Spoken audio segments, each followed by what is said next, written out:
네, 오늘 저희가 함께 보실 말씀은 누가복음, 신약성경 누가복음 2장 8절부터 20절까지입니다. 누가복음 2장 8절부터 20절까지 말씀입니다.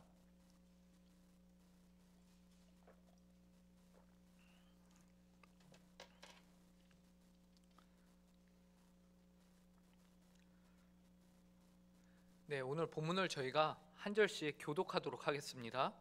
제가 먼저 읽도록 하겠습니다. 20절까지 8절부터 20절까지 읽도록 하겠습니다.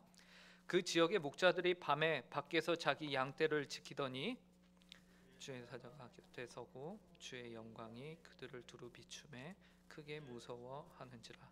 천사가 이르되 무서워하지 말라. 보라, 내가 온 백성에게 미칠 큰 기쁨의 좋은 소식을 너희에게 전하노라. 오늘 다윗의 동네에 너희를 위하여 구주가 나셨으니 곧 그리스도 주시니라.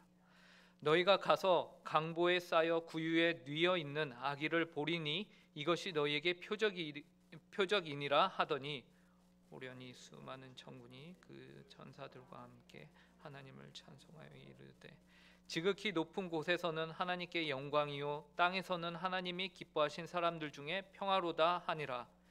천사들이 떠나 하늘로 올라가니 목자가 서로 말하되 이제 베들레헴으로 가서 주께서 우리에게 알리신 바 이 이루어진 일을 보자 하고 빨리 가서 마리아와 요셉과 구유에 누인 아기를 찾아서 보고 천사가 자기들에게 이 아기에 대하여 말한 것을 전하니 듣는 자가 다 목자들이 그들에게 말한 것들을 놀랍게 여기되 마리아는 이 모든 말을 마음에 새기어 생각하니. 함께 읽겠습니다. 목자들은 자기들에게 이르던 바와 같이 듣고 본 그 모든 것으로 인하여 하나님께 영광을 돌리고 찬송하며 돌아가니라. 아멘. 네, 우리는 지난 시간에 이제 마태복음을 통해서 마태가 들려주는 성탄 이야기를 통해서 이제 마태복음이라는 그 본문을 통해서 예수님의 탄생하심에 대해서 함께 살펴보았습니다. 그리고 오늘 이 시간에는 이제 지난 시간에 이어서 누가가 들려주는 성탄 이야기라는 제목으로 누가복음을 중심으로 이제 예수님의 탄생하심을 또 한 번 더 살펴보고자 합니다. 그렇다면 마가복음과 요한복음은 언제 하냐라고 생각하시는 분들이 계실 텐데 예수님의 탄생 이야기는 마태복음과 마태, 마가, 누가, 요한 사복음서 중에서 이제 마태와 누가에만 있기 때문에 요한복음이나 마가복음을 가지고서는 할 수가 없습니다. 그래서 어떻게 보면 오늘이 마지막이다라고 생각하시면 될 것 같고요. 자, 그럼 이제부터 저희가 함께 살펴보도록 하겠습니다. 1번 누가복음의 저자와 수신자. 저자는 누가 될 것일까요? 먼저는 누가복음의 저자는 누구냐? 벌써 질문에 답이 나와 있습니다. 누구냐? 누구죠? 누가입니다. 누가예요. 누가복음의 저자는 제목에 나와 있는 그대로 누가입니다. 이 사실은 누가복음에 누가의 이름이 구체적으로 나와 있지는 않습니다. 하지만 초대교회 때부터 이제 누가복음은 당연히 누가가 기록하였다라는 것들이 많은 증거들 가운데서 드러나고 있기 때문에 이것에 대해서 이제 반론을 가지고 있는 학자는 없습니다. 그래서 거의 다 모든 학자들이 누가복음은 누가가 기록하였다라고 생각을 합니다. 그러면은 누가는 누구에게 이 편지를 썼느냐, 이 누가복음을 적었느냐, 누구에게 적었냐면 데오빌로 가카에게 보냈습니다. 누가복음의 수신자는 바로 이 데오빌로 가카라는 사람입니다. 누가복음 1장 3절에 보면요 아주 구체적으로 분명하게 나와 있습니다. 우리가 함께 누가복음 1장 3절을 볼까요? 누가복음 1장 3절을 보시면은 그 모든 일을 근원부터 자세히 미루어 살핀 나도 데오빌로 가카에게 차례대로 써 보내는 것이 좋은 줄 알았노니 라고 나와 있죠. 그래서 누가는 지금 이 누가복음을 데오빌로 가카에게 보내고 있어요. 그런데 이 데오빌로 가카는 어떤 사람일까요? 누가는 데오빌로 가카를 향해서 가카라는 호칭을 붙이고 있습니다. 이것으로 봐서 그는 아마도 로마의 어떠한 중요한 직책을 맡고 있는 사람이겠다라고 우리가 추측을 할 수 있는 것이죠. 동시에 누가는 데오빌로 가카에게 복음서를 쓰면서 1장 4절, 좀 전에 읽은 3절 말고 그 다음 4절을 보면요 이는 가카가 알고 있는 바를 더 확실하게 하려 함이로라 라고 말하고 있어요. 그러니까 각하가 이미 이 내용을 알고 있습니다 라는 것입니다. 이 내용이 무엇이죠? 바로 복음의 내용을 각하가 알고 있는데 이것을 다시 한번 당신에게 보냅니다. 그러니까 이 데오빌로 각하라는 사람은 유대인은 아니고 이제 로마의 한 직책을 맡고 있는 이방인인데 복음에 대해서는 그렇게 적대적인 사람은 아니다. 오히려 호감을 갖고 있는 사람, 누가와 함께 이 복음서를 서로 서신을 주고받을 정도의 관계를 갖고 있는 사람이다라고 우리가 볼 수 있는 것이죠. 네, 그렇다면은 이 누가복음의 기록 목적을 함께 보도록 하겠습니다. 누가는 어떠한 목적을 가지고서 이 누가복음을 기록하였는가? 좀 전에 우리가 본 대로 4절에서 데오빌로 각하로 하여금 더 확실하게 하려고 이 편지를 쓰고 있다라고 말하고 있어요. 이것이 1차적 이유고요. 그리고 직접적인 원인입니다. 그래, 데오빌로 각하의 믿음을 더욱더 견고하게 해줘야지 라는 의미로 이제 쓰고 있어요. 그런데 또 2차적이며 간접적인 이유가 있습니다. 그것은 무엇이냐면 당시에 누가복음이 기록된 시기가 예수님이 탄생 후 주후 60년 후반대예요. 후반대. 근데 예수님이 이제 30살 초반에 돌아가셨다. 많게는 38살까지 잡는다. 그리고 치면은 예수님이 돌아가신 후에 지금 누가가 누가복음을 기록하기까지는 30년이라는 세월이 지났습니다. 그래서 30년이라는 세월이 지나면서 그 사이에 초대교회가 세워지고 초대교회가 왕성하게 활동을 했는데 문제가 생겼어요. 그 문제는 무엇이냐면은 초대교회에 예수님 아래에서 직접 말씀을 듣고 배웠던 12제자들, 그들을 사도라고 불렀는데 그 사도들이 한 명씩 두 명씩 순교를 당하고, 그리고 그들이 이전에는 직접 가서 이 교회 가고 저 교회 가고 이 지역 가고 저 지역 다니면서 직접 예수님의 부활 사건, 내가 직접 예수님이 부활하신 걸 봤고 내가 예수님과 함께 며칠을 함께 밥을 먹었고 그분이 진짜 하늘나라로 승천하셨어 라고 직접 말하고 가르쳤는데, 그들이 이제 더 이상 초대교회에 남아있지 않게 되는 그런 위기가 찾아온 것입니다. 예수님의 사도들뿐만 아니라 이제 예수님을 직접 만났던 수많은 증인들이 있잖아요. 그들도 이제 세월이 지나면서 순교를 당하기도 하고 또는 이제 노화가 되면서 나이를 드시면서 이제 죽게 된 것이죠. 그러면서 이들 가운데 초대교회에 직접적인 증인들의 부재가 생겨나기 시작한 것이에요. 그러면서 이제 이 사람들이 다 돌아가시기 전에 우리가 기록을 남겨야 되겠다. 우리가 성경을 기록해서 이 기록을 정말로 자세하게 남겨서 이것을 우리가 전수해 줘야겠다. 후대 교회들에게, 그리고 이곳 저곳에 있는 교회들에게 우리가 예수 그리스도의 복음을 글로 남겨서 전해야겠다라고 해서 이제 기록으로 남긴 것입니다. 그 당시에는 이제 그 당시에는 사람들이 오래, 지금은 의학이 발달하고 해서 우리가 많이 살지만 100세 시대라고 하지만 그 당시에는 그렇게 오래 살지를 않았기 때문에, 수명이 짧았기 때문에 이러한 결정들을 해야만 했습니다. 그래서 사람들이 이제 글을 많이 남겨놓기 시작했고요. 그래서 오늘 우리가 보고 있는 누가복음 1장 2절에 보면요, 이렇게 말하고 있어요. 처음부터 목격자와 말씀에 일꾼된 자들이 전하여 준 그대로. 여기에서 목격자와 말씀의 일꾼이 된 자들 누구죠? 바로 사도들과 예수님을 직접 만났던 제자들과 증인들이에요. 이들이 전하여 준 그대로 내력을 저술하려고 붓을 든 사람이 많은지라. 정말로 그 복음을 듣고 그 복음의 내용들을 기록한 사람들이 많았다라는 것이죠.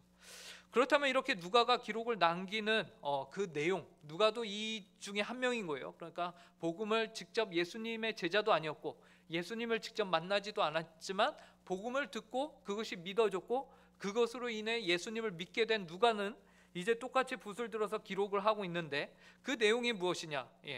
누가복음 1장 1절에서 그 내용이 바로 누가복음을 기록하는 또 하나의 이유가 될 수 있는 것인데, 그것은 우리 중에 이루어진 사실에 대하여 기록한다라고 말하고 있어요. 즉 누가는 데오빌로 각하에게 무엇을 전하고자 하느냐? 지금 이 누가복음에 기록되어 있는 모든 사건이요, 우리 중에 이루어진 사실이다라는 것을 데오빌로 각하로 하여금 알아주십시오라고 하면서 적고 있는 것이에요. 여러분, 복음에 있는 내용이요, 신화가 아닙니다. 이 누가복음에 있는 기록들은 다 사실이다라는 것이죠. 사실은 무엇입니까? 역사 가운데서 실제로 벌어진 일이다. 그러니까 예수님이 죽으셨는데, 십자가에 못 박혀 죽으셨는데 그분이 살아나셨다, 부활하셨다. 이게 실제 우리가 살아가고 있는 시 공간 안에서 벌어진 일인 것이, 그냥 먼 시대에 있던 그 일이 아니라 실제 사건이다라는 것이죠. 그런데 여기서 우리 중에 이루어진 사실, 그것이 바로 이제 누가가 기록하고 있는 예수 그리스도의 이런 이야기들입니다. 자, 그런데 이 누가복음의 특징이 또 있습니다. 이 특징은요, 어떻게 보면은 누가의 성격과 굉장히 긴밀하게 연관이 되어 있어요. 누가는요, 이 누가복음을 기록한 누가는 의사 출신입니다. 여러분, 의사는 아무나 하나요? 아니죠. 예. 의사는 정말 꼼꼼하고 정말로 뭐 하나 빠뜨리지 않는 그런 사람들이 의사를 하죠. 예. 이처럼 누가는 의사 출신이었기 때문에 오히려 그는 굉장히 이 복음서를 기록하면서 꼼꼼하고 체계적이며 순서대로 잘 일목요연하게 정리를 하는 사람이었습니다. 그래서 이 누가에 의해서 기록이 된 이 누가복음은요, 다른 성경들보다 더 체계적으로 잘 잡혀 있고 구체적이며 잘 기술이 되어 있다라고 사람들이 말하고 있습니다.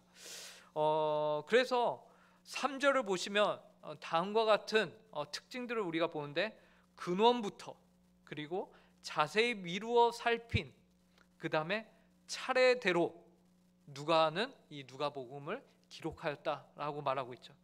누가는 이 복음서를 쓰면서요, 근원부터, 즉 이야기가 시작되는 그 시작점부터, 근원부터 누가는 내가 기록을 해야겠다라고 말하고 해요.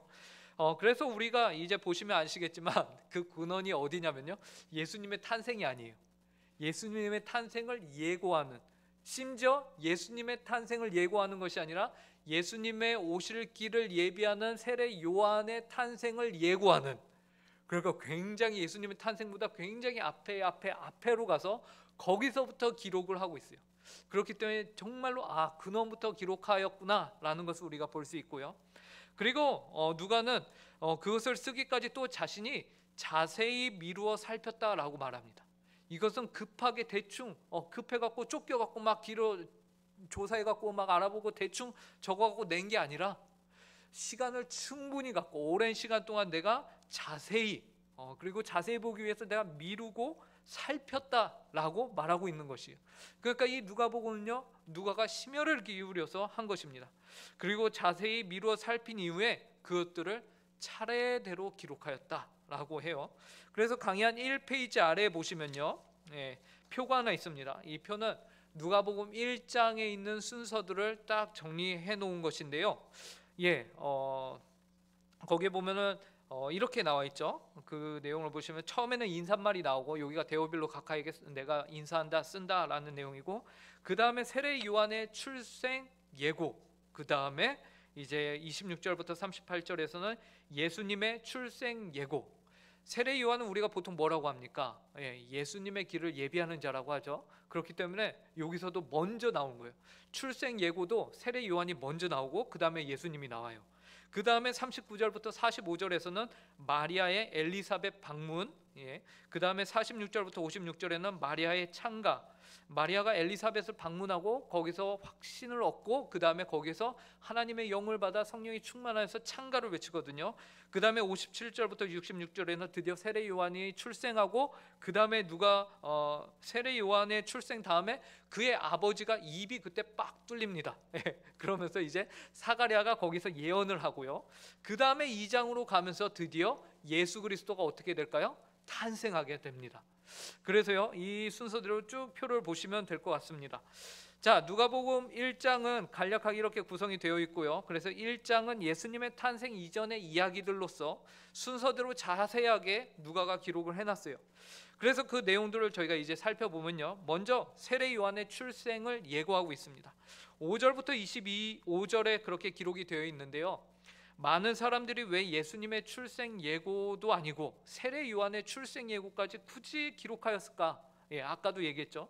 이런 의문을 가질 수 있는데 저는 이제 누가의 성격 때문이 아닐까. 제가 기록했다면은 절대 이 부분은 안 들어갔을 겁니다. 예, 저는 굉장히 설렁설렁한 사람이기 때문에 예, 그래서 누가의 성격이 여기에 이렇게 영향을 미쳤을 거예요. 왜냐하면은 우리가 하나님의 영에 충만하여서 우리가 성경을 기록한다고 하지만 그 성경을 기록할 때 성령 하나님이요 사람을 기계적으로 그의 손목을 잡고서 하나님이 강제적으로 성경을 기록시키지 않으셨어요. 하나님이여 성경을 기록하게 할 때에 누가가 가지고 있는 성격과 지식과 그 사고의 방향을 다 사용하셔서 정말로 성령님과 교류하면서 그 안에서 오류가 없는 한에서 누가가 기록하게끔 하신 것이 바로 성경입니다. 그래서 여기에는 누가의 성격이 분명히 들어갔고요. 그리고 이를 통해서 우리는 하나님이 어떤 일을 이루시는데 갑자기 무엇을 행하시는 분이 아니다라는 것을 우리가 알게 돼요. 모든 것을 계획 가운데 하나씩 협력하여서 미리 준비해서 이루어 가시는 분이 바로 하나님이시다. 그런 사실을 우리에게 보여주는 것이죠. 예수님 전에 요한 때부터 이미 하나님은 준비시켜 놓으셨고 차례대로 하나씩 그 일을 위해서 완성해 가시고 성취해 가시는 모습을 기록하고 있는 것이에요. 그래서 세례 요한의 출생 예고에 대한 이야기를 보면서요, 우리는 세례 요한의 부모를 보면요, 사가랴는 제사장의 한 사람이었고 그리고 그의 어머니 엘리사벳은 아론의 자손이다라고 소개가 되는데 둘 다 자식이었고 둘 다 나이가 많았어요. 그래서 자녀가 없는데 마침 사가랴가 제사장으로서 그 직무를 행하고 있을 때에 주의 사자가 그에게 나타납니다. 그래서 엘리사벳이 아이를 갖게 될 것이다. 그 아이의 이름을 요한이라고 해라라고 하면서 그 아이에 대해서 세 가지를 말해요. 그것이 강의안에 나와 있는데요. 강의안 2페이지에 보시면은 이제 요한에 대해서 세례 요한의 출생 예고에 대해서 첫 번째 요한은요, 여러분 많은 사람들의 기쁨이 될 것이다 라고 말합니다. 그래서 1장 13절부터 16절까지 제가 읽어드리면요, 천사가 그에게 이르되 사가랴여 무서워하지 말라. 너의 간구함이 들린지라. 내 아내 엘리사벳이 내게 아들을 낳아주리니 그 이름을 요한이라 하라. 너도 기뻐하고 즐거워할 것이요 많은 사람도 그의 태어남을 기뻐하리니 이는 그가 주 앞에 큰 자가 되며 포도주나 독한 술을 마시지 아니하며 모태로부터 성령의 충만함을 받아 라고 말하고 있죠. 그래서 이 요한은 많은 사람의 기쁨이 될 것이며 그는 모태로부터 어머니 뱃속에 잉태될 때부터 뭐라고요? 성령이 충만하다. 굉장히 부담스러운 사람이에요. 어머니 뱃속에 있을 때부터 성령이 충만하다. 그리고 이스라엘을 하나님께로 돌이키게 할 것이다 라고 말합니다. 그리고 17절에 보면요, 이 세례 요한에 대해서 또 하나의 특징을 얘기하는데 그것은 엘리야의 심령과 능력이라는 것입니다. 이 세례 요한이 그가 또 엘리야의 심령과 능력으로 주 앞에 먼저 와서 아버지의 마음을 자식에게 거스르는 자를 의인의 슬기에 돌아오게 하고 주를 위하여 세운 백성을 준비하리라 라고 말하고 있어요. 그래서 엘리야의 심령과 능력을 가지고서 주를 위하여 세운 주의 백성들로 하여금 주님께로 돌아오게끔 하는 역할을 이 세례 요한이 할 것이고, 17절에 중요한 단어가 또 하나 있는데 그것은 무엇이냐면 주 앞에 먼저 와서라는 것이, 주 앞에 먼저 와서. 그러니까 이 세례 요한은 예수님보다 앞세대에 올 인물이다라는 것이죠. 근데 이것을요, 요한복음 1장 23절에서는요 광야에 외치는 자의 소리라는 말로써 이제 세례 요한을 가리키고 있습니다. 자, 강의한 우리 2페이지 위에 있는 박스 안에 요한복음 1장 23절 말씀을 한 목소리로 함께 읽어보도록 하겠습니다. 함께 읽겠습니다. 시작. 이르되 나는 선지자 이사야의 말과 같이 주의 길을 곧게 하라고 광야에서 외치는 자의 소리로라 하니라. 세례 요한도 자신의 정체성을 알고 있었어요. 나는 광야에 외치는 자의 소리다. 근데 여기서 중요한 건 소리예요. 소리는요 주체성이 없습니다. 그죠? 소리는요 도구입니다. 제가 이렇게 말하는 소리는 저 조양훈이라는 자에게 붙어서 저의 성대를 통해서 나오는 저의 도구예요. 제가 메시지를 여러분들에게 전달하기 위한 도구입니다. 이 소리가 살아있지 않아요. 제가 살아있어요. 이 말은 무엇이냐면 세례 요한은요 하나님에게 사용이 되는 도구이지 그가 어떠한 대단한 주권을 가지고 있는 세력이나 권세자가 아니다라는 것이. 광야에 외치는 자는 그럼 누굴까요? 성령 하나님이세요. 성령 하나님이 거기서 외치고 세례 요한을 사용해서 소리로서 사용하고 계신 것이죠. 이처럼 세례 요한의 출생 예고에 대한 기록은요, 그렇기 때문에 철저하게 누구를 준비하기 위함인가 라고 했을 때에 그것은 바로 세례 요한 자신인가요? 그가 돋보이기 위함인가요? 아니에요. 세례 요한에 대한 기록은요, 철저히 바로 그 뒤에 오실 예수 그리스도를 가리키고 있다라는 것을 우리가 이 단락에서 보게 됩니다. 자, 이렇게 우리가 세례 요한을 보고요. 세례 요한의 출생 예고 다음에 이제 예수님의 출생 예고가 등장을 합니다. 26절부터 38절까지 등장을 하는데요. 세례 요한의 출생 예고에 이어서 이제 천사 가브리엘이 마리아에게 나타나서 예수님에 대한 예고를 합니다. 특별히 이 중에 저희가 31절부터 33절을 함께 보면 좋을 것 같습니다. 예. 함께 읽어보도록 하겠습니다. 31절부터 33절입니다. 함께 읽겠습니다. 시작. 보라, 내가 잉태하여 아들을 낳으리니 그 이름을 예수라 하라. 그가 큰 자가 되고 지극히 높으신 이의 아들이라 일컬어질 것이요 주 하나님께서 그 조상 다윗의 왕위를 그에게 주시리니 영원히 야곱의 집을 왕으로 다스리실 것이며 그 나라가 무궁하리라. 예. 방금 천사가 말한 부분에서 정말 중요한 부분이 하나 있어요. 그것이 바로 다윗의 왕위를 그에게 주시리니 라는 것이었습니다. 이는 구약의 사무엘하 7장 13절과 16절에 하나님이 다윗과 맺은 그 다윗 언약이 어떻다는 것이냐면 바로 마리아 너에게 잉태되는 그 생명을 통해서 성취가 되는 거야 라고 말하고 있는 것이에요. 이는 또한 온 이스라엘이 그토록 고대하고 기다리던 메시아가 드디어 탄생하게 되었다라는 이야기입니다. 사무엘하 7장 13절과 16절을 저희가 함께 읽어보도록 하겠습니다. 함께 읽겠습니다. 시작. 그는 내 이름을 위하여 집을 건축할 것이요 나는 그의 나라 왕위를 영원히 견고하게 하리라. 내 집과 내 나라가 내 앞에서 영원히 보존되고 내 왕위가 영원히 견고하리라 하셨다 하라. 예. 다윗에게 약속하셨던 이 언약이 이제 마리아 너에게 잉태되는 그 아기를 통해서 성취가 될 거야 라는 것이죠. 그 다음에 이제 35절을 보면은요, 거기에서는 천사가 대답하여 이르되 성령이 내게 임하시고 지극히 높으신 이의 능력이 너를 덮으시리니 이러므로 나실 바 거룩한 이는 하나님의 아들이라 일컬어지리라 라고 말합니다. 그래서 거룩하시니 하나님의 아들에 대해서 말하고 있습니다. 다윗의 왕위를 이어받게 되는 그 아기가 어떠한 분이냐면 거룩하신 이고 하나님의 아들이라 칭함을 받을 분이셔 라고 말해요. 천사가 이렇게 마리아에게 예수님의 나심이 예고됩니다. 그리고 이 예고는 너무나도 확실하게 또 누구를 가리키고 있는 거죠? 완전히 이 마리아에게 이 말한 그 가브리엘의 모든 내용은 다 철저히 예수 그리스도를 가리키고 있다라는 것을 우리가 쉽게 파악할 수 있습니다. 자, 그 다음에 39절부터 45절에서는요 마리아가 엘리사벳을 방문하게 됩니다. 그래서 39절부터 35절에서 마리아가 엘리사벳을 방문하는 내용이 등장하는데 39절에 보면요 이때에 라고 해요. 이때는 언제입니까? 바로 그 앞에 이제 마리아가 천사로부터 이 이야기를 들은 때에 듣자마자 이제 어떻게 하는 거예요? 마리아가 엘리사벳을 찾아가는 겁니다. 예.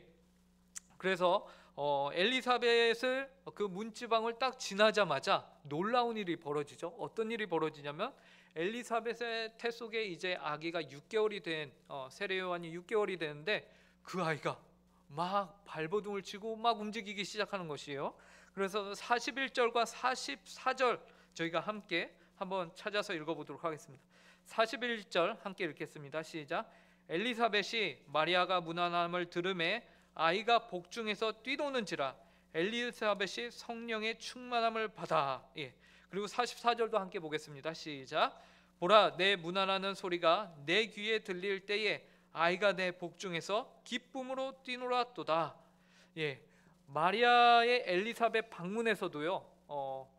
그러니까 이 사건들이 누구를 가리키고 있죠? 예, 세례 요한이 이만큼 건강하다, 이 아이가 태 속에서 이렇게 건강해, 그걸 가리키고 있나요? 아니죠. 태 속에 있는 아이가 누구에게 반응하는 겁니까? 마리아의 잉태된 그 상태에 반응하고 있는 것이죠. 예, 그래서 이처럼 마리아가 엘리사벳을 방문하는 이 에피소드 또한 누구를 향하고 있느냐? 오실 예수 그리스도를 향하고 있다라는 것을 우리가 또 확인하게 됩니다. 그 다음에 46절부터 56절에는 마리아의 찬가가 나옵니다. 이러한 일을 겪자 마리아가 바로 하나님을 높이며 찬가를 지어서 부르는데요. 그 내용이 45절 46절인데 이 찬가를 살펴보기 전에 우리가 이 찬가를 부르는 마리아가 누구냐라고 우리가 한번 살펴보면 도움이 될 것 같습니다. 왜냐하면 이 마리아가 누군지를 알았을 때 그가 부른 찬가가 분명히 영향을 미쳤을 것이기 때문이죠. 자, 먼저 마리아는요, 하나님께 은혜를 입은 사람입니다. 저희가 이미 지나왔는데 30절에서요 이렇게 말했어요. 천사가 이르되 마리아여 무서워하지 말라, 내가 하나님께 은혜를 입었느니라. 마리아는요 하나님께 은혜를 입은 사람입니다. 예. 마리아도요 우리와 동일하게 하나님의 은혜가 필요한 사람이에요. 그도 사람입니다. 예. 그에게 하나님의 은혜가 임하였기 때문에, 그리고 하나님이 그를 택하셨기 때문에 그를 통해서 예수 그리스도가 탄생하게 된 것이지, 그가 어떠한 뛰어난, 남들보다 더 뛰어난, 탁월한, 구별된 어떠함이 있기 때문에 그가 선택이 됐다? 그것은 아니다라는 것이요. 그렇게 성경은 어디에서도 말하고 있지 않습니다. 대신에 성경이 기록하고 있는 마리아는 어떤 사람입니까? 너가 은혜를 입은 자다라는 것을 성경은 기록하고 있어요. 그리고 그는 48절에서 본인을 어떻게 부르냐면요, 48절에서 그가 고백하기를 스스로를 그의 여종입니다 라고 말하고 있어요. 48절도 보시면요, 그의 여종의 비천함을 돌보셨음이라, 보라 이제 후로는 만세의 나를 복이 있다 일컬으리로다. 예, 마리아는요 자신이 하나님께 복을 받은 존재라는 것을 알고 있었습니다. 예. 그렇기 때문에 마리아도 우리와 전혀 다른 구별된 어떤 것이 없이 은혜가 필요한 자고 은혜를 받는 자고 하나님의 종이며 하나님께 복을 받는 자입니다. 이로써 우리가 마리아에 대한 그릇된 오해를 버릴 수 있는 것이죠. 천주교에서는 여전히 이 입장을 고수합니다. 어떤 입장이죠? 마리아는 우리보다 뛰어난 자이기 때문에 우리가 그에게 기도하는 것이 합당하다라는 입장을 고수하고 있어요. 하지만 그것이 틀렸다라는 것은 성경에서 마리아의 고백을 통해서, 그리고 천사가 마리아에게 마리아의 위치가 어떠한 것인지, 신분이 어떠한 것인지를 알려줌으로 인해서 우리가 그것은 틀리구나라는 것을 보는 것이죠. 네, 그래서 마리아도 동일하게 우리와 동일한 인성을 가진 사람이다라는 것이고요. 이 마리아의 찬가 부분에서요, 하나님의 5가지 덕을 마리아가 외칩니다. 근데 그 5가지 덕이요 49절에서 55절까지 나오는데요, 그 내용들이요 대조를 이루면서 나와요. 그래서 내용은 권능, 하나님의 권능, 하나님의 거룩, 하나님의 긍휼, 하나님의 공의, 하나님의 신실하심에 대해서 말하고 있는데, 이러한 하나님의 덕이 대조를 이루어서 어떻게 나오냐면요, 하나님을 경외하는 자에 대해서는 하나님의 긍휼이 여기시고, 교만한 자에 대해서는 하나님이 힘을 보이셔서 그들을 흩으신다라고 말하십니다. 그리고 권세 있는 자는 그 위에서 하나님이 팍 하고 내려치셨는데, 반대로 비천한 자는 하나님이 높여주신다라고 말하고 있어요. 그리고 줄인 자는 좋은 것으로 배부르게 하나님이 먹이시는데, 부자는 빈손으로 보내신다라고 말하고 있어요. 이런 하나님의 덕의 모습이요, 그리스도께서 앞으로 행하실 권세와 그리스도께서 앞으로 행하실 그 일들과 동일하게 매치가 되는 것이죠. 예. 교만한 자들. 예수님이 뭐라고 하셨죠? 너희가 스스로 의인이 필요 없다라고 하느냐? 그러면 너희들은 의인이 내가 너희들에게 의원이 되지 않겠다라고 말하죠. 예수님이 병자들에게 내가 의원이다라고 말합니다. 스스로를 하나님이 필요한 자입니다라고 고백하는 이들에게 예수님이 내가 너의 구원자가 되어 주실 것이다라고 말해요.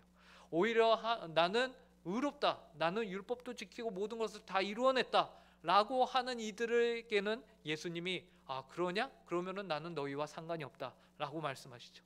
그와 동일한 모습을 지금 보여주고 있는 것입니다. 그래서 이 마리아의 창가 또한 누구의 사역을 나타내고 있느냐? 예수 그리스도의 사역.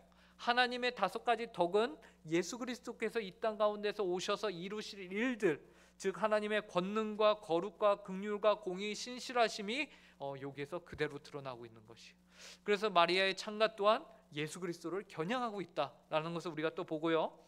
그 다음에 56절부터 66절에서는요 세례 요한의 출생이 나옵니다. 저희가 아까도 봤듯이 이제 요한에 대해서, 요한이 태어나면 그 이름을 뭐라고 하냐? 요한이라고 해라 라고 천사가 미리 얘기했죠. 근데 그 예언을 받았을 때에 사가랴가 그 당시에 벙어리가 돼버립니다. 혀가 굳어버려요. 그래서 아무 말도 못하고 지금 10개월을 그냥 아무 말도 못하고 사가랴가 그대로 지냈던 거예요. 그래서 애가 나왔고 요한이 출생했고 예언대로 그 주변의 사람이 너무나도 기뻐하고 행복했어요. 그래서 이제 애 이름을 뭐라고 할까라고 엘리사벳에게 사람들이 물어봤죠. 사가랴는 말을 못하니까. 그러니까 사람들이 보통 그 지역에 이제 아버지의 이름을 따서 자식의 이름을 짓는 것이 보통의 풍습이었거든요. 그쪽 중동 지방에 지금도 그렇다고 해요. 그래서 예전에 빈 라덴이라고 했을 때 그게 라덴의 아들인가 빈의 아들인가 그렇다고 제가 들었거든요. 그와 같은 식으로 이제 사가랴라고 우리가 부를까라고 물어봤더니 엘리사벳이 안 된다고, 요한이라고 해야 된다고 말하는 것이에요. 그래서 아니 우리 지방에서 그런 이름 쓰는 사람도 없고 왜 그렇게 하냐라고 하면서 아버지에게 다시 물어보죠. 그러자 아버지가 쓸 거 서판을 좀 갖다 달라 갖다 주면서 이 서판에다가 아들 이름을 뭐라고 할까 물어보니까 이 사가랴도 요한이라고 적은 거예요. 그 순간 굳었던 입이 뚫립니다. 굳었던 입이 뚫리는 거예요.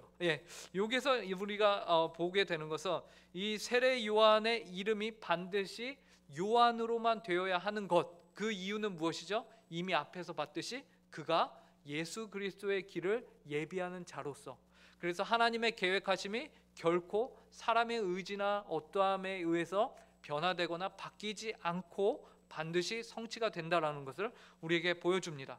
그래서 세례 요한의 탄생 기적을 통해서 그의 이름이 요한이 되어야 한다는 것을 통해서 오히려 앞으로 오실 예수 그리스도의 탄생이 아예 이름이 요한에서 바뀔 수 없었던 것과 같이 계속해서 지금도 예수 그리스도의 그 탄생은 준비되어지고 있고 진행이 되고 있음을 보여주고 있는 거예요.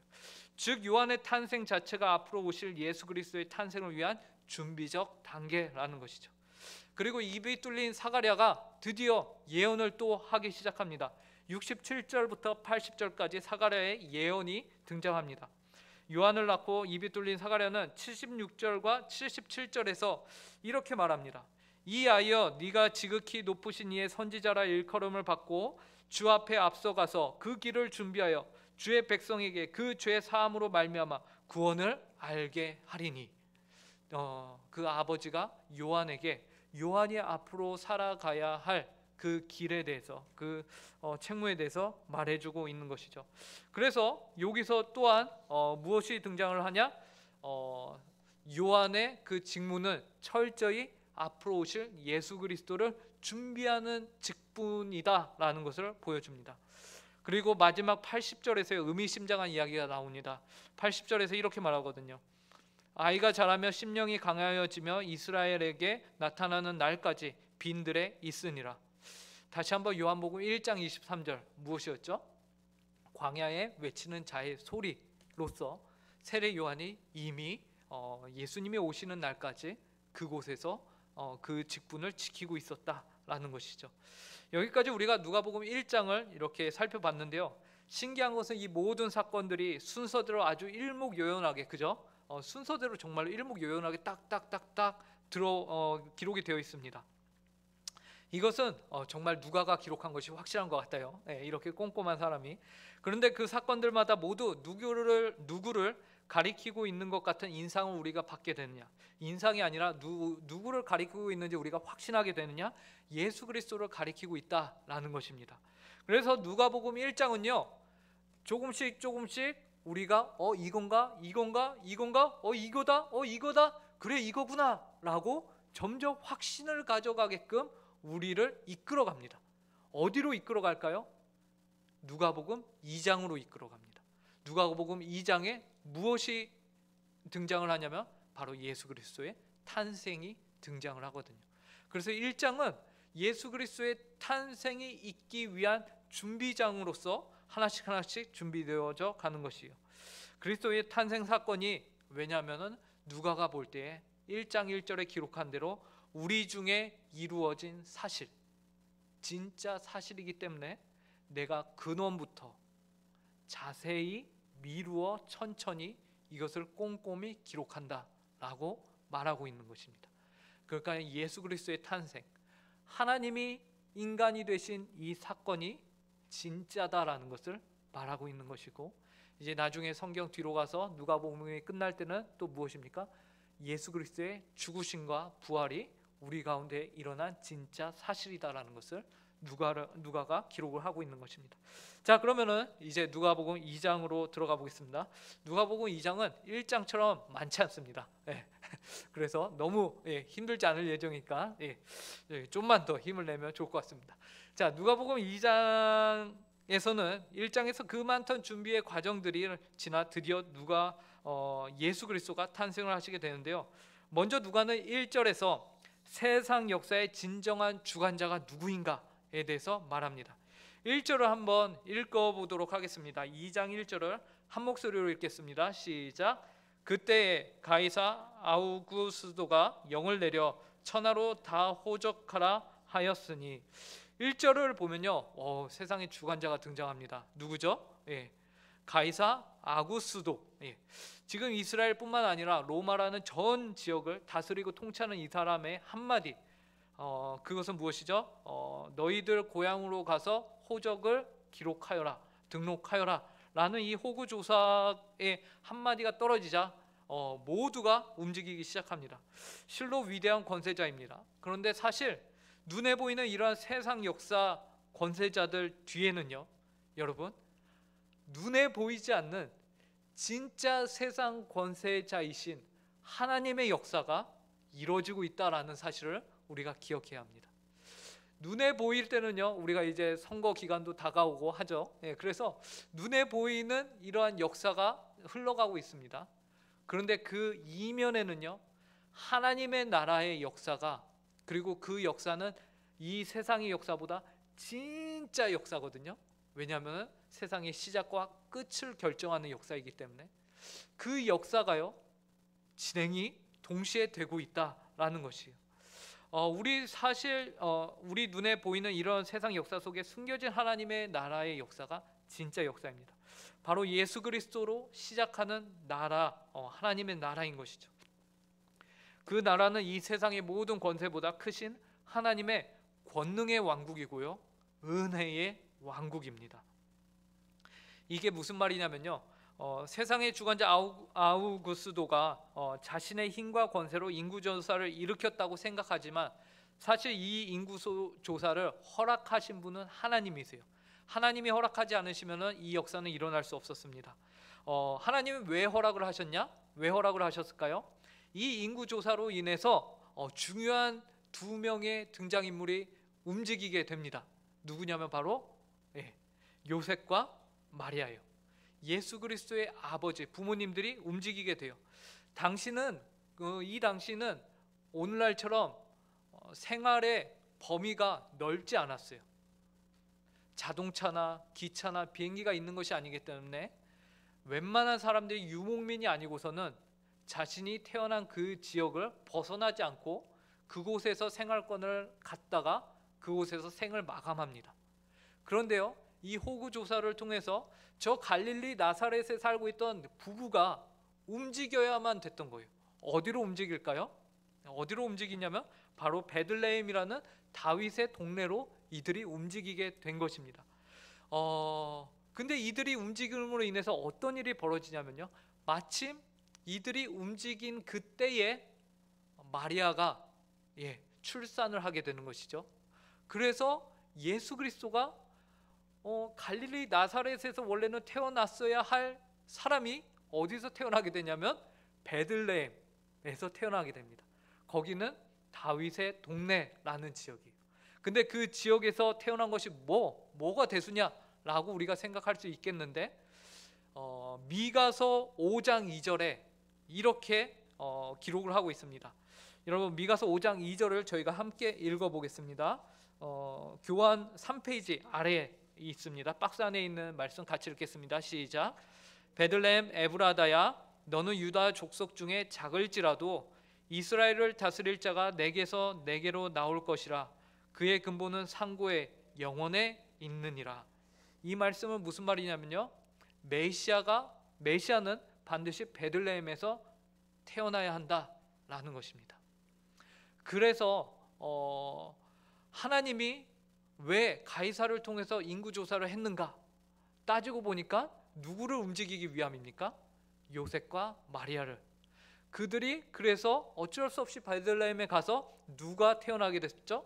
예수 그리스도가 구약의 예언을 성취시키면서 그곳에서 탄생하게 된 것입니다. 그렇기 때문에 우리는 이 세상의 역사가 움직이지만 그 이면에는 하나님 나라의 역사가 더 큰 권세와 능력을 갖고 있구나라는 것을 우리가 보게 됩니다. 자, 그리고 예수 그리스도의 탄생의 또 놀라운 한 가지 의미는 구유에 누이셨다라는 것입니다. 7절 말씀을 저희가 함께 보도록 하겠습니다. 누가복음 2장 7절입니다. 함께 읽겠습니다. 시작. 첫 아들을 낳아 강보로 싸서 구유에 뉘었으니 이는 여관에 있을 곳이 없음이러라. 예수님의 탄생에 대해서 우리가 주목해야 될 것은 바로 예수님께서 태어나셨는데 구유에 누이셨다라는 것이에요. 예수님이 나면서부터 예수님은 계실 곳이 없었습니다. 예수님은 이 땅에 계실 곳이 없었어요. 마치 예수님이 사역하시면서 백성들에게 예수님 당신은 어디 계십니까? 라고 했더니 예수님이 뭐라고 하셨죠? 여우도 굴이 있고 공중의 새도 집이 있으되 인자는 머리 둘 곳이 없다. 예수님은요, 태어날 때부터 머리 둘 곳이 없으셨던 분이십니다. 예수님은 이 땅 가운데 그분이 안락하게 취해야 할 곳을 안 갖고 계신 분이셨습니다. 또한 예수님이 구유에 누이셨다는 것은 그분이 가장 낮은 자리로 오셨다라는 것을 의미합니다. 즉 구유에 누이신 사건은 앞으로 예수님이 그분이 살아갈 생애와 사역에 대한 표적이에요. 예수님이 어떤 삶을 살게 되실 것이며 어떠한 인생을 살 것인가에 대한 모습이 여기에 담겨 있는 것이에요. 그렇기 때문에 2장 12절에서는요, 너희가 가서 강보에 쌓여 구유에 뉘어 있는 아기를 보리니 이것이 너희에게 표적이니라 하더니 라고 말하고 있죠. 천사가 목자들에게 얘기합니다. 아기가 구유에 있는데 그것이 표적이 될 것이다. 그래서 박윤선 박사님은요, 본인이 이 성경 본문을 주석하시면서 다음과 같이 기록하였는데요. 4페이지 제일 위에 있는 부분, 이 부분을 저희가 같이 읽어보도록 하겠습니다. 함께 읽겠습니다. 제일 마지막 페이지 제일 윗부분입니다. 사람들의 마음에는, 시작. 사람들의 마음에는 그리스도는 만왕의 왕이시니 왕궁에서 나시리라 생각한다. 그러나 진리는 그렇지 않다. 예수님께서 그리스도이신 표적은 그가 낮고 천한 구유에 나신 사실이다. 그리스도께서 이 세상에 오셔서 받으신 첫 선물은 구유요, 마지막 선물은 십자가다. 우리 구주님의 표적은 미천한 그의 생활이다. 그는 처음부터 나중까지 낮아지시어 고난을 받으심으로 우리를 구원하신 것이다. 그러므로 우리 구주님의 표적은 고난과 비천이지 세상 영광이 아니었다. 이처럼 예수님의 탄생은 결코 낭만적인 사건이 아니었습니다. 하나의 표적이었죠. 그분의 낮아지심의 대표적인 사역의 모습이 바로 여기서부터 시작이 돼요. 우리는 이것을 생각하며 성탄절을 맞아야 하겠죠. 네. 이제 며칠 뒤면은 성탄절인데 낭만적인 것을 우리가 생각할 것이 아니라 예수님과 같이 내가 가야 하는 그 낮은 곳은 어딜까를 우리가 고민을 해봐야 할 것입니다. 그리고 예수님의 탄생이 이제 이어서 나오는데요. 그런데 이런 예수님의 탄생은 단지 요셉과 마리아만의 사건이 아니었습니다. 예. 천사는요 들에 있던 목자들에게 짠 하고 나타나서 그 목자들에게 아기 예수님의 탄생의 기쁜 소식을 전합니다. 그 다음에 이제 그 기쁜 소식을 받은 목자들이요 마리아와 요셉을 찾아가서 또 천사가 자신들에게 전해준 얘기를 전해줍니다. 이렇게 두 가지 내용으로 우리가 보는데, 먼저는 천사가 목자들에게 했던 내용을 우리가 살펴보도록 하겠습니다. 천사들이 목자들에게 뭐라고 말했는가? 세 가지로 나눠서 말할 수 있겠는데요. 첫 번째는 온 백성에게 미칠 큰 기쁨의 소식을 천사들이 말했습니다. 10절을 보시면요, 천사가 이르되 무서워하지 말라, 보라 내가 온 백성에게 미칠 큰 기쁨의 소식을 너희에게 전하노라 라고 말해요. 복음은요 여러분 기쁜 소식입니다. 무서워할 소식이 아닙니다. 예수님은 우리를 심판하기 위해 이 땅 가운데 오신 분이 아니시라 우리를 죄와 사망 그 심판의 자리에서 건져내시기 위해 오신 분이십니다. 그렇기 때문에 우리가 기뻐해야 할 소식이 바로 예수님께서 이 땅 가운데 오셨다라는 사건이에요. 그런데 이 기쁨은요 온 백성에게 미칠 큰 기쁨이다 라고 천사가 소개하고 있어요. 단지 나 혼자만 갖고 있으며 즐기며 기뻐할 소식이 아니라, 그러고 끝날 소식이 아니라는 것이죠.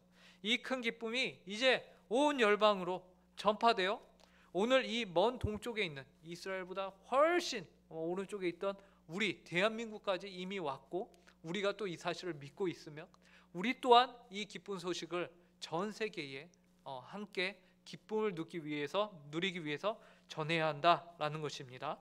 그리고 두 번째는요, 다윗의 동네에 구주가 나셨다라는 것입니다. 이것은 아까 저희가 11절에서 나온 내용인데요. 다윗의 동네에 구주가 나셨다. 아까 우리가 이미 충분히 다뤘기 때문에 이 부분은 넘어가도록 하겠습니다.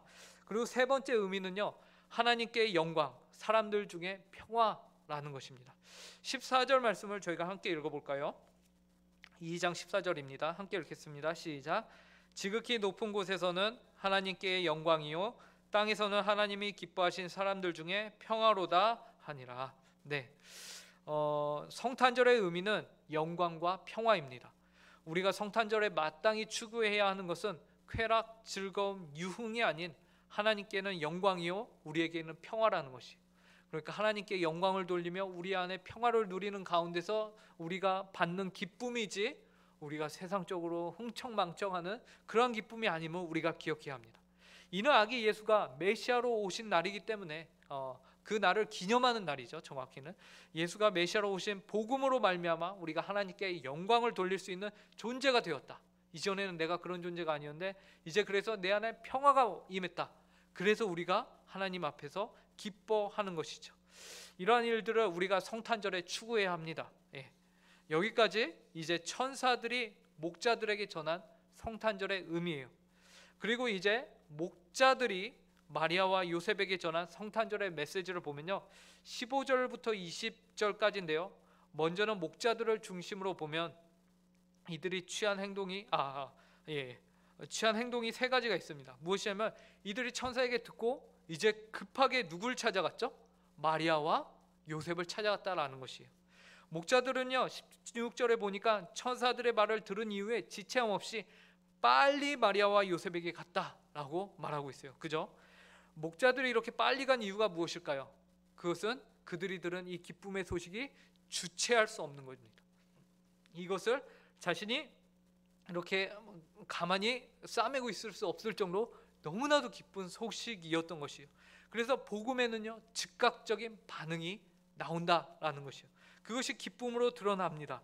이는 마치 마리아에게 천사 가브리엘이 와서 예수의 탄생을 예고했을 때에 마리아도요 그 즉시로 누구를 찾아갔죠? 엘리사벳을 찾아갔었습니다. 그죠?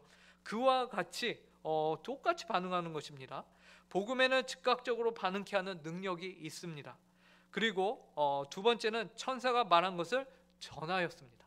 이 목자들이요 천사에게 들은 그 기쁜 소식을 전합니다. 목자들은 요셉과 마리아를 찾고 천사가 자기들에게 이 아기에 대하여 말한 것을 전하니 라고 성경이 기록해요. 이처럼 우리는 기쁨의 소식을 들었다면 그것을 또한 전해야 할 책임이 또한 우리 가운데 있는 거예요. 천사가 얘기했던 것처럼 이 기쁜 소식은 온 땅이 들어야 하는 기쁜 소식입니다. 그런데 여러분, 목자들은요 이 기쁜 소식을 누구에게 지금 전했냐면요 마리아와 요셉이에요. 근데 마리아와 요셉은 이미 이 기쁜 소식을 아는 자들이고 당사자들이며 이미 천사로부터 들었던 얘기를 또 듣는 거예요. 그죠? 근데 그 안에 뭐가 있어요? 기쁨과 하나님께 영광을 돌림과 그 안에 은혜의 충만함이 있다라는 것이죠. 이것은 우리가 알고 있는 성도의 교제가 이루어야 한다라는 것이에요. 또 성경 얘기야. 이거는 이런 반응이 우리 교회 가운데서 나타난다. 또 성경 얘기야. 뭔가 이상한 거예요. 뭔가 잘못된 겁니다. 성도 안에서 성경 이야기, 하나님의 말씀, 은혜의 이야기가 나오면 나올수록 어때야 되는 거예요? 기뻐야 되는 것이죠. 감사해야 되는 거고 그 안에 은혜가 있어야 됩니다. 만약에 성경의 이야기를 하는 것이 지루하다, 너무 왜 이러지? 이렇게 된다면 뭔가 점검해 봐야 되는 겁니다. 점검해 봐야 되는 거예요. 그래서 우리는 기쁨의 소식을 성도들 안에서 나누는 것이 자연스럽고 이것이 우리 안에서 더욱더 은혜를 바라며, 그리고 세 번째 결과물을 드러냅니다. 세 번째는 무엇이냐면 하나님께 영광을 돌린다라는 것이에요. 하나님을 영화롭게 돌리는 삶을 살아가는 것입니다. 단순히 예배당에 와서 찬송하고 끝내는 것이 아니라 그 삶이 바뀌고 삶이 변화되는 것이에요. 그래서 하나님을 영광롭게 하는 삶을 살고 많은 사람들이 기쁜 복음의 소식으로 자신만 만족하는 것이 아니라 하나님이 의도하신 온전한 기쁨, 나만 즐겁고 끝난다면 그것은요 하나님이 의도하신 것의 절반의 성공이고 절반의 실패입니다. 완전한 성공은 무엇이냐면 나도 기쁘지만 나의 이웃도 나의 지체도 나의 형제도 자매도 같이 기쁘는 것, 그것이 하나님이 우리에게 복음을 허락하신 온전한 성공이다라는 것이죠. 그래서 우리는 이렇게 목자를 통해서 세 가지의 모습을 우리가 찾아볼 수 있습니다. 목자들은 복음을 듣고 빨리 찾아갔습니다. 빨리 반응했어요. 그 다음에 들은 소식을 나눴습니다. 그리고 그 가운데서 하나님께 영광을 돌렸습니다. 그런데 저는 이제 19절에서 마리아의 반응도 우리가 유심히 지켜봐야 된다라고 생각해요.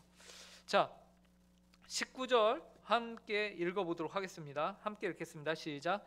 마리아는 이 모든 말을 마음에 새기어 생각하니라. 재미있는 것은요 그 앞에 18절도 한번 보시기 바랍니다.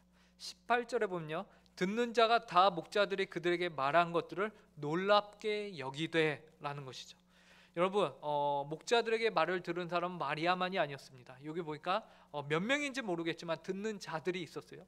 근데 듣는 자가 다 그 목자들이 그들에게 말한 것을 놀랍게 여겼습니다. 이거 놀랍게 여긴다는 것은 호응을 하고 그것을 긍정적으로 여기며 그것을 자기들이 좋아했다라는 것이에요. 그죠? 그런데 중요한 것은 무엇입니까? 거기서 그치면 안 된다라는 것이에요. 성경은요 그 다음에 19절에서 마리아에게 차별적으로 마리아는 어떠했는가를 기록하고 있는 이유가 있을 거예요. 누가가 이 19절을 기록한 이유가 있다는 것이죠. 그것은 무엇이에요? 놀랍고 긍정적으로 여기고 끝나면 안 되고 그것을 마음에 새겨야 된다는 것이에요. 예수님을 잡은 수많은 사람들이요 예수님을 통해서 기적을 보길 원했습니다. 자신들이 놀라기를 원했어요. 하지만 예수님은 성경은 그러한 것들에는 하나님의 구원이 임하지 않음을 말합니다. 하나님의 구원은 말씀이신 구원이신 예수 그리스도를 직접 보고 그분을 자신의 마음의 구주로 믿어 받아들이는 자들에게만 구원이 실제로 복음이 역사한다라고 말하는 것이죠. 이처럼 우리는 기쁜 성탄의 기쁜 소식을 우리는 마음 가운데 새겨야 할 것입니다. 바로 우리가 오늘 성탄의 기쁜 소식을 전하는 누가의 글을 보면서 가져야 하는 태도가 이것이 아닌가 생각이 됩니다. 누가가 데오빌로 각하에게 전하기 위해 적은 이 누가복음이, 그래서 어쩌면 유대인들이 아닌 이방인들을 위해 쓰여진 이 복음서를 접하면서 아기 예수의 탄생의 이야기가 역사 속에 우리 가운데서 일어난 사실로서 우리가 알고 믿고 전할 때에 우리가 이제 맞이하는 성탄절은 온전한 성탄절이 된다라는 것이죠. 자, 결론을 함께 읽고 마치도록 하겠습니다. 결론 1번을 함께 읽겠습니다. 시작.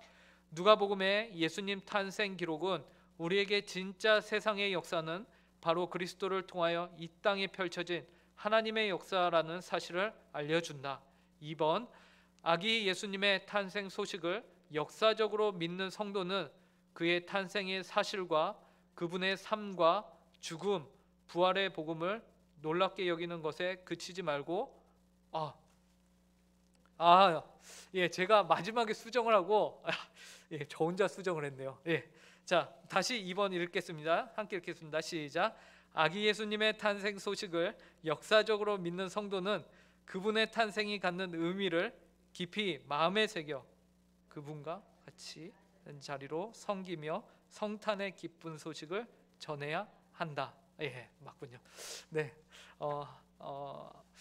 기도하도록 하겠습니다. 하나님 아버지, 오늘 저희에게 누가복음, 누가가 기록한 성경을 통하여서 성탄의 의미를 다시금 새겨볼 수 있도록 이 귀한 시간과 장소와 하나님 아버지께서 은혜로 허락하심에 감사합니다. 하나님 아버지, 앞으로 며칠 있으면 성탄절인데 저희가 하나님 아버지 배운 바대로 성탄절의 의미를 다시금 마음에 새기며 하나님의 역사가 우리가 살아가는 역사보다 더 크며 그 역사가 실제로 지금도 이루어지고 진행이 되고 있다라는 사실을 우리가 잊지 않게 하여 주시고 그 역사 속에 살아가는 우리 모든 성도들 되게 하여 주시옵소서. 또한 하나님 아버지, 저희가 그 역사 가운데서 예수님께서 가셨던 그 길을 가길 원합니다. 예수님께서 사셨던 그 삶을 저희가 또한 본받아 살길 원합니다. 하나님 아버지, 저희가 이 세상 가운데서 어디로 저희가 가야 할 낮은 곳인지, 예수님께서 누우셨던 그 구유인지를 저희가 깊이 생각하며 하나님 아버지, 저희의 자존심, 저희의 모든 것들 다 버리고 하나님 아버지 주님 가신 그 길을 따라갈 수 있는 저희 모든 성도들 되게 하여 주시고, 그러한 저희들의 삶을 통하여서 하나님 아버지 목자와 마리아가 받았던 그 기쁜 복음의 소식이, 하나님 아버지 그 복음의 소식을 또한 저희 또한 하나님 아버지 전하는 자들로서 살아갈 수 있게 은혜를 허락하여 주시옵소서. 비록 코로나로 인하여 너무나도 어려운 상황 가운데 저희가 살아가지만 하나님 아버지 저희를 붙드사 하나님 아버지 예수 그리스도의 오심과 나심을 저희가 기뻐하며 선포하는 삶을 살아가게 하여 주시옵소서. 감사하며 이 모든 말씀 예수님의 이름으로 기도합니다.